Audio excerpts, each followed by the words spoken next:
Once it was thought that burial of our dead was a purely modern human behavior. We seem to revere our death, the death of our loved ones. Dead was a purely modern human behavior. I apologize for the echo. I forgot to turn off the screen. But anyway, getting back to where I was saying, we still do think that burial of our dead is a primary behavior that we have to do for whatever reason it is, religious reasons, primarily religious reasons, etc. But a new hominin that was discovered about 2-3 years ago. I've already talked about it before. Homo Naledi has sort of thrown the spanner into the works, because it was once assumed that you would need certain size brain, for example, to have the cognitive skills to perform such a complex and symbolic ritual, symbolic behavior, as getting rid of the deceased member of the group or whatever. I have here an article from National Geographic. We're going to share it now, of course, and we shall discuss it. In the description, I do have, as always, I do have the links to other articles and studies, etc., from that this article was based on, because that is where people should get the information from, not from. Well, yes, John. Hello. The echo's gone. I forgot to turn off the bloody other screen that was publishing, saying what I was saying. Well, you know what I mean. The sound was just me saying it again. Anyway, let's get started off. The mystery lingers over ritual behavior of a new human ancestor. Just to start off with this article, I'm just opening my beer, so if you hear that was me opening the beer. Anyway, Homo Naledi is not our ancestor. Let's get this straight. This article's title is misleading, and as I've already mentioned, already talked about this lazy, sloppy journalism. That's why I have linked in the description the actual studies which talk about this. So Homo Naledi was a hominin that lived apparently with the latest fossil finds of Homo sapiens. They could have been contemporaneous with us, because apparently the fossil that was found in Morocco, I can't remember the name, I suck at names, that apparently the Homo sapiens was about 350,000 years ago. The Homo Naledi lived up to about 260-ish thousand years ago. So they may have been contemporaneous with us, with Homo sapiens, but they were certainly with our ancestor Homo heidelbergensis, which gave rise to us, the Neanderthals, the Denisovians, and possibly a fourth one, Homo sapiens, or our cousins. But that's not where we won't discuss that. We're going to discuss the burial practices anyway. It starts off nicely. Sherlock Holmes creator might have called it the case of the precocious pinheads. It's a bloody stupid derogative term for small brain, because they did have small brains. Homo Naledi only had a cranial capacity of about 500 cc's, compared to ours average of about 1200 cc's. Can go to 1300, can drop to 1100, so it's about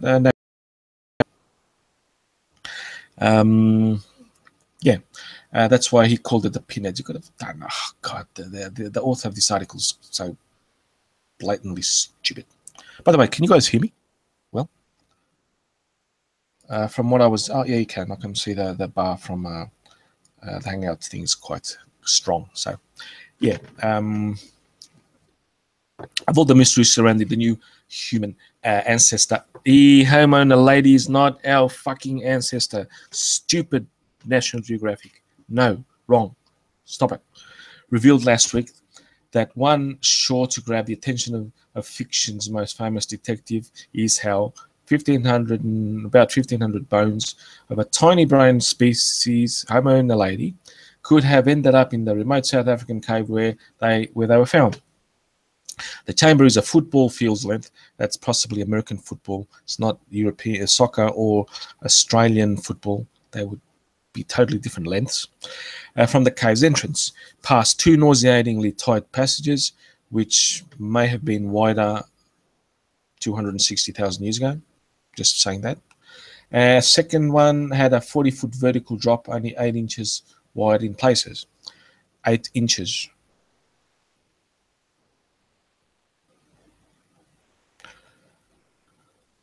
Now it's 8 inches, but I'm sure in that past it could have been slightly wider.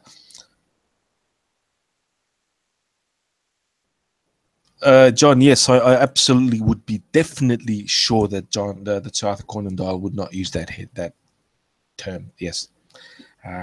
Anyway, the singular purity of the site. There is nothing but fossils of Homo naledi in the cave. Okay, that's point one. Defies all conventional explanations of how bones get in caves. Okay, we'll take that as for now. There is no tooth marks on the bones that would suggest a nimble-footed predator that carried them in. Correct. And what kind of carnivore eats only human ancestors? Okay, good point. If there had been an opening to the surface during the time of Homo naledi, it would have allowed rocks, rubble, and other animals to tumble in too. Yes, obviously, likewise. Water-carrying bones in over the millennia, which would also scatter the body parts. Some anatomy, such as the hand of Homo naledi, is complete. The bones lying more or less in the position that they had in life. And that is quite a good description, apart from the melodramatic study that the author used, this article used to express this description, to color it unnecessarily. And scientific journalism should not need these artifacts, these what's that word? These yeah, I think artifacts is the correct word.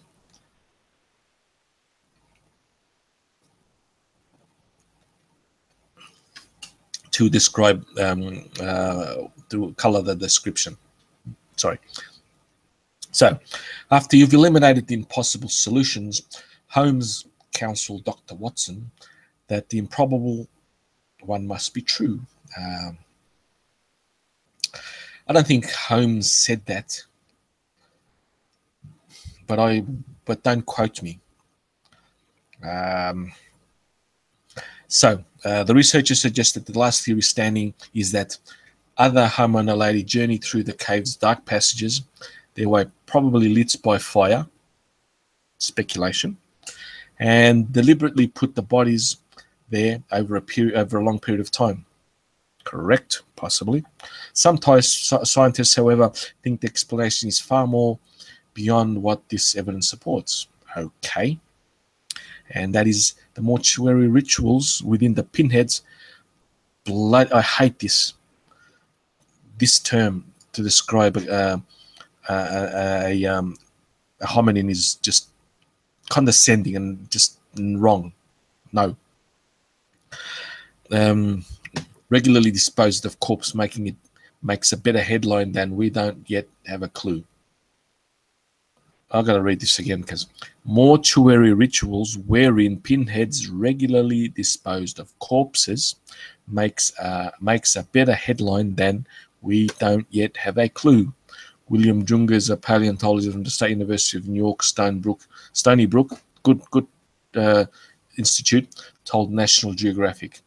Yes, that's correct. Making up a colorful headline, telling then instead of saying we don't really know yet what's happening, is good fodder for the masses. Well, I'm one of the masses, so I can say that.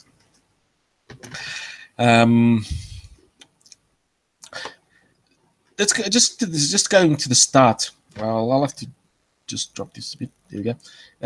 This is an artist impression. You guys can see it. I'll wait.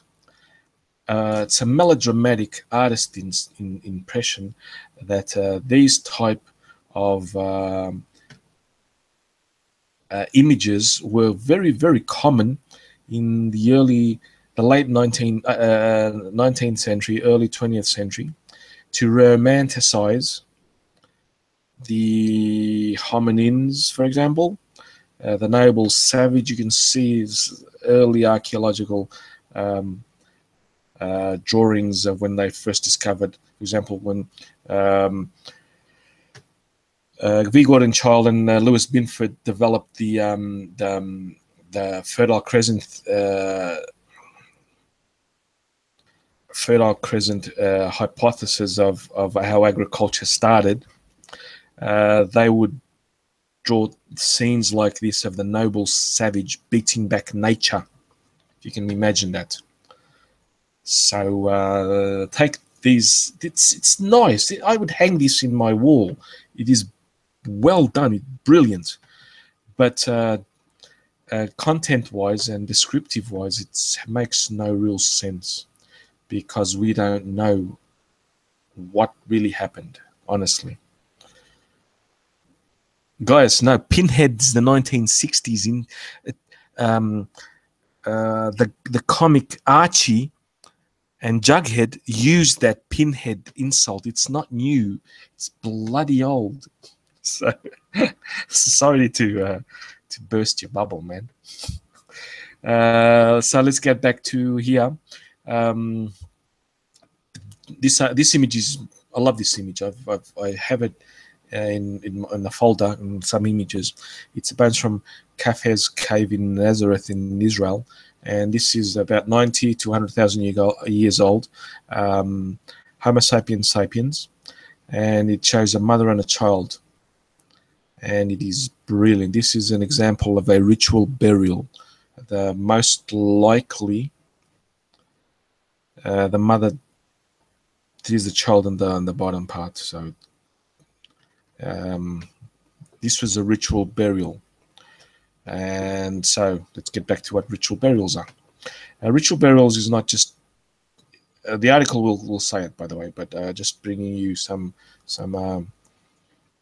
background information on what a ritual burial. Ritual burial is purposefully disposing of the body in a sense of reverence or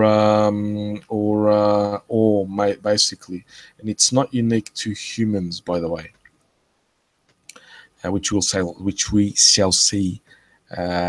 Not, I mean, humans in the primates sense, which we shall see in a bit. Well, one has to wonder why Homo Naledi individuals, I'll bring this up a bit so you guys can see it better. 25 is better. There you go. Would go to such length to dispose of their dead other hominins or human ancestors. Here we go again. No, there's only one human ancestor that we know of or speculate of, and that is Homo heidelbergensis. That is our only human ancestor. Neanderthals are not our ancestors. Denisovians are not our ancestors. And certainly Naledi is not our ancestor. So let's establish that from now. Sloppy journalism here. are known to have treated their dead in a ritualized way, and many animals also respond to death in a specific set of behaviors. Considering those contexts, Homo Naledi's habits might not be so odd. Okay, they're establishing now the narrative. And Neanderthals who lived alongside Homo sapiens, so they are not our ancestors. You just contradicted yourself, author. For hundreds of thousands of years, almost certainly buried their dead. They did. It's not almost certainly. They have. Archaeologists have unearthed what could be evidence of funerary behavior of dozens of sites throughout Europe and the Middle East. I've talked about this in the past program of What's Up in Archaeology. There are sites where the Neanderthals were covered in red ochre, and they found the remnants of flowers in the site, the grave thing. So let's get that. This is a fact. It's almost a fact. It's basically getting to a theory, not a. It's past the hypothesis stage, so it's almost a theory now. Well, it's a theory now, basically. There's just too much evidence to suggest it's not a fact. The oldest confirmed burial took place in Tabum Cave in Israel about 100,000 years ago. Not the one I showed you, another one. Paleontologist Eric Trinkhaus. I know this guy, Eric Trinkhaus. I studied his works when I was studying archaeology, and some other and so on. So just so you know, from the University of St. Louis, I've mentioned him before, that there's a Neanderthal woman was placed partially on her left side in the grave dug near the edge of the cave. An older disputed site is disputed because it's exactly this one's a factual statement. Is tucked into Spain's Sierra de Atapuerca, called Cima de los Huesos, the pit of bones. Atapuerca is near Burgos, distance from where I live, about 650 kilometers. It's not far. I plan to visit that site next year. It contains roughly 400,000-year-old remains of near 24 hominids, perhaps Homo heidelbergensis. Right, I've talked about them before, and I know the people who are excavating this site. It covers Homo erectus, Homo heidelbergensis, Homo sapiens neanderthalensis, and Homo sapiens sapiens. So it covers a huge amount of time, more than the roughly 400,000 years. It's close to. It's more than that, and from the whole cave complex system. So it is vastly longer than what they say, and has more than just Homo heidelbergensis. But it is unclear whether the site represents deliberate treatment of corpses or an unfortunate mishap.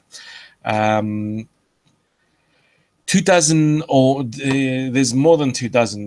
They're excavating a hell of a lot more than they are now, and there is more than 2,000, and it doesn't seem to be a mishap, because there is a skull of a Homo heidelbergensis, which is the oldest murder on Earth.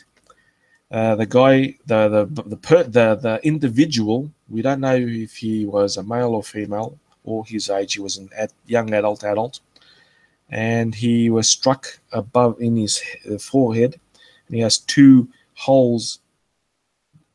The blows punctured 2 holes into the cranium above his left eye socket or occipital orb. And he was thrown in there. Now, if this site is a site of getting rid of your murder victims, okay. If not, it is also could be ritualized burial of or disposal of the deceased. So that's what Cima de los Huesos represents. Humans are our closest ancestors. Homo heidelbergensis is our closest ancestor, not ancestors. But he's right. However, not the only species to recognize and respond to death in specific ways. Apes have an understanding that death is irreversible, says primatologist Franz de Waal of Emory University. When they see a dead group member, they are affected by it, and they watch it over and sometimes try to revive it, touching it and grooming it. I've seen videos and also descriptions by what's her name? She worked with the chimpanzees in the Congo area, and they found studying them. Lewis, not Leakey, Lewis. It'll come to me. Anyway, morning. I went ahead of myself. Morning behaviors are common in chimpanzees. Animals will stop eating, observe a corpse in silence, and even carry dead infants for days or weeks, moving bodies or burying them in a typical primate behavior, the Wall says. Perhaps because most primates don't stay in one place for long.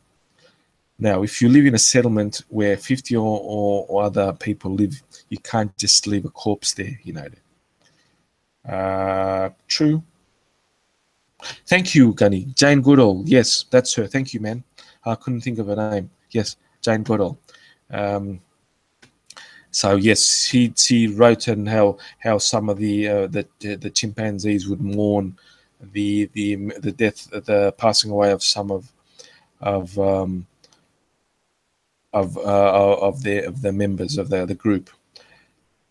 Yes, guys, she did, but that probably because living in isolation in a tropical area can do shit to your brain. So yes.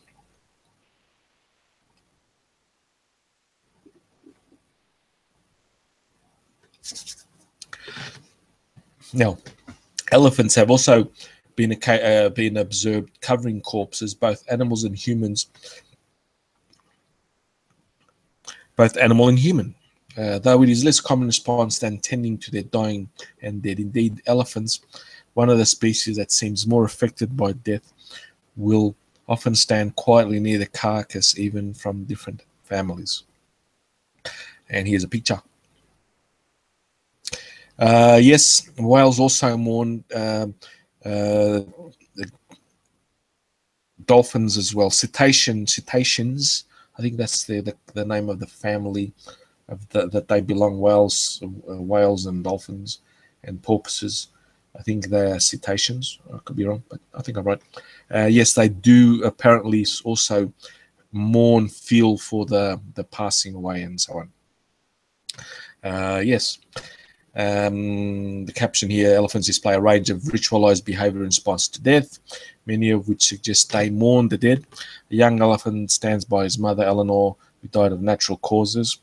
Eleanor's family was watched silently, quite amazing, says Shivani Balal from National Geographic 214.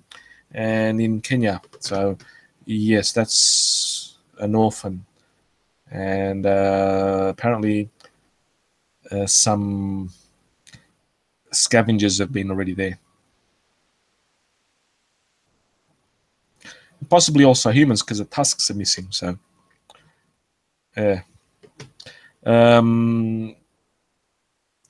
possibly died of natural causes. Then some passing humans, or even the actual rangers. You remember. So to discourage ivory poaching, they would have removed the ivory, and this is the result of scavengers, most likely. So yes, the hyenas can gnaw around and remove bits. So yes, archaeonomy, natural causes. It appears to be ripped off, but if it would have been ripped off, you would have carried longer distance. So we'll assume that but because we'll assume from the testimony of Shivani Bahala,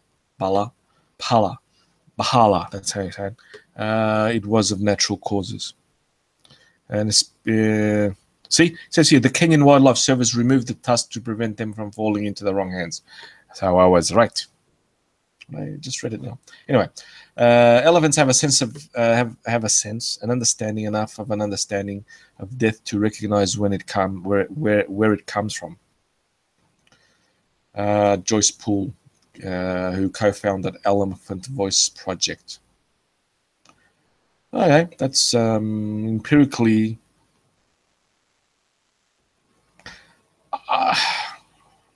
I don't know how to respond to this statement, but let's just take it with a grain of salt. She observed elephants stopping to touch the skull months after the individual prominent female died. In fact, that's that's a circumstance. That's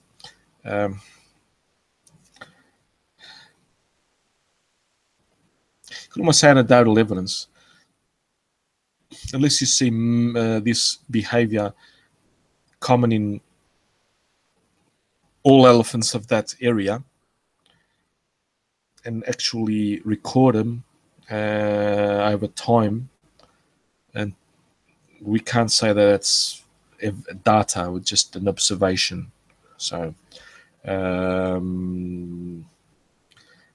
in fact, many animals visited the skull where they carved trails into the landscape.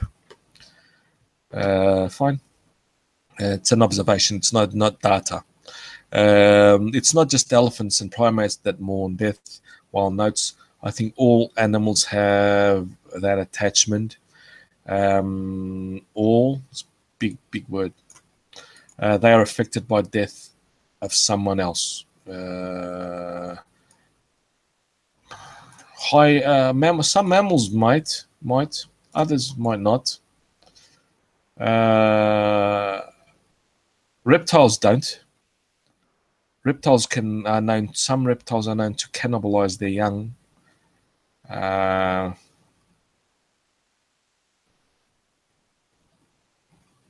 to think of some other examples that really insects, of course, don't. So him saying all animals is a bit. You know what I mean? Just it's an article. It's an article. Good housekeeping. It's not just emotional responses to death that are found in the animal kingdom. Again, there are quite a few examples of practical responses as well. Burial and other funerary behaviors are common in social insects such as ants, honeybees, and termites. Yes, they are. That's true. They are. That's been observable. There is data on that. So that's not an observation compared to the one on top. That is, that is an actual factual statement. They live in crowded colonies and are fastidious about maintaining the hygienic home. So it's not necessarily funerary behavior, just getting rid of the trash.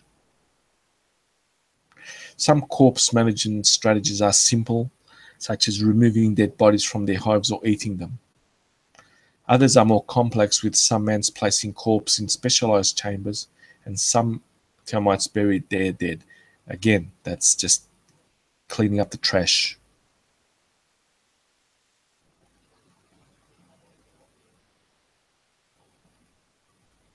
But as complex as they are, these systems rely on automatic responses to chemical cues fundamentally different from mammals' suited behaviors. Among social insects, the treatment of the dead is just an instinctive behavior, cleaning out the trash, says behavioral ecologist David Hughes of Pennsylvania State University. In the cases of ants, it is possible to put a dead smell on a live ant, and all the other ants think it's dead. This is not so for animals, of course, because ants and social insects work on pheromones, and elephants do not, and they also so on, of course, and they try to get rid of the trash, the social insects, not the elephants. Even among humans, funeral behaviors are varied and complex. Some people bury their dead, others prefer cremation, and some even leave corpse to be scavenged. And there's also a thing that they missed here. Some are actually eat their corpses. Cannibalism, as I've shown in past programs of what's up in archaeology. Neanderthals have displayed cannibalism. Homo sapiens. Sapiens displayed cannibalism, noted even in the late 19th century, up until the late 19th century, possibly even the 20th century. So that is another strategy of disposing of the dead, cannibalism, which this does not mention. And mummification. There are cultures in India, in Egypt, in the Americas, the South Americas, the Incas, the Aztecs, the Incas, the Tolmecs, basically the South American civilizations, the Andean civilizations, they mummified their dead. Same with the Egyptians, as with the Indian Hindus. There are some of sects in Hindu that mummify their dead. So that's another strategy which is not mentioned here in this bit anyway. We all remove corpses from our places where we live. So as surprising as it might be for a small-brained hominin to selectively remote disposal sites, light up the coast passage and repeatedly redeposit its dead there, the behaviour could make a more practical sense. Now, we don't know that Naledi, Homo Naledi, had fire or had mastered fire. So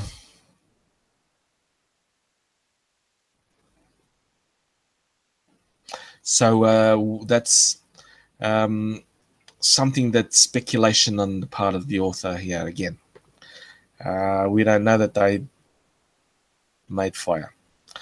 These discoveries are telling us that it isn't as hard as we thought to exhibit some kinds of human behavior.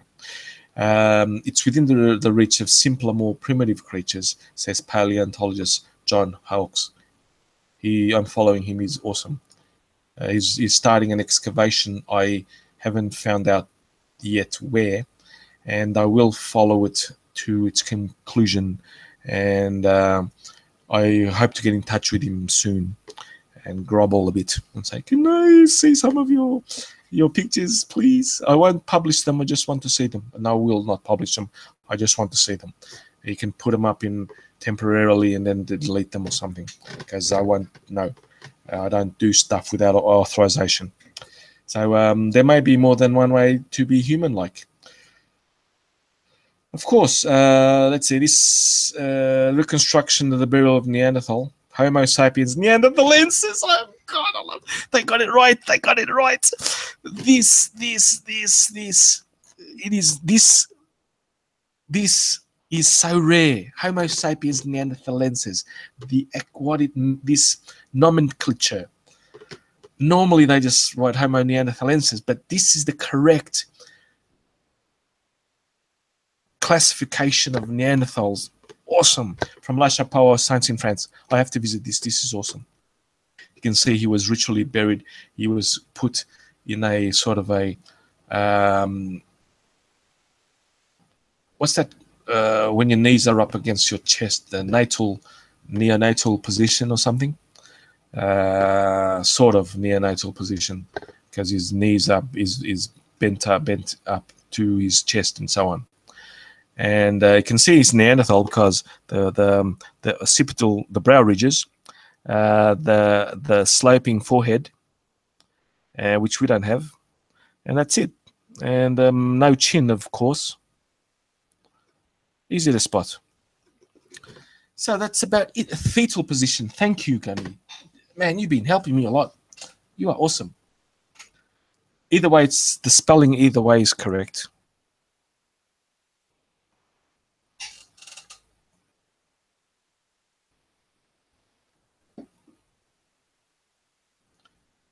Three brackets around the term. What do you mean, three brackets? Carlos David. I've ended the stream. The stream. I've ended the.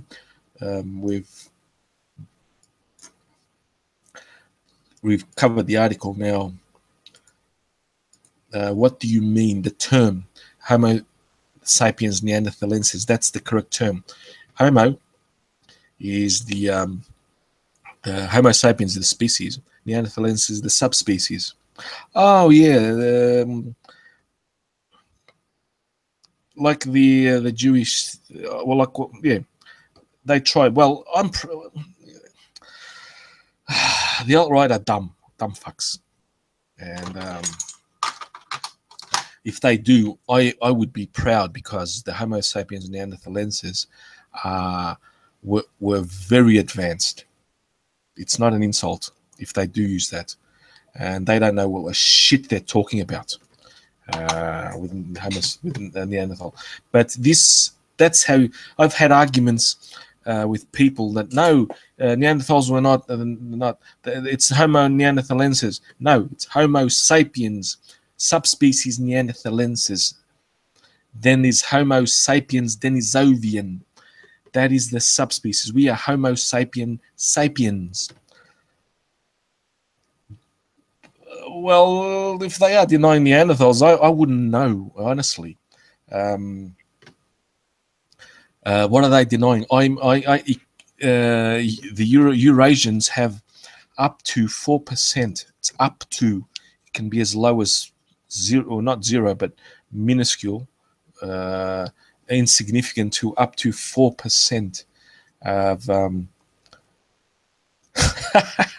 Yes, Malthus, they could be the Jewish conspiracy. God damn it. But yeah.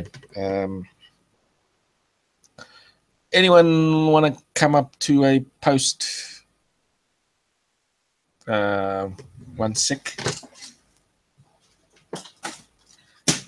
To the post stream party. I'll post the link into the stream. If anyone wants to come up, we can discuss this.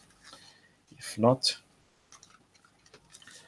I can only stay a bit anyway, so up until 11. So I'm going to post the hangout. Whoever wants to join, have a chat, they are welcome.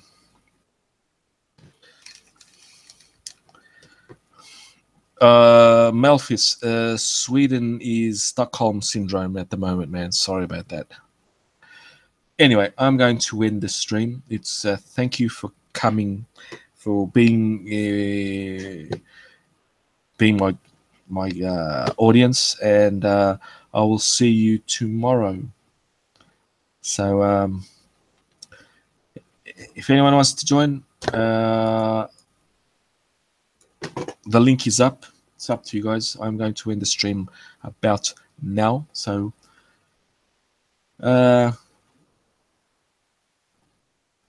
see you guys till next week then.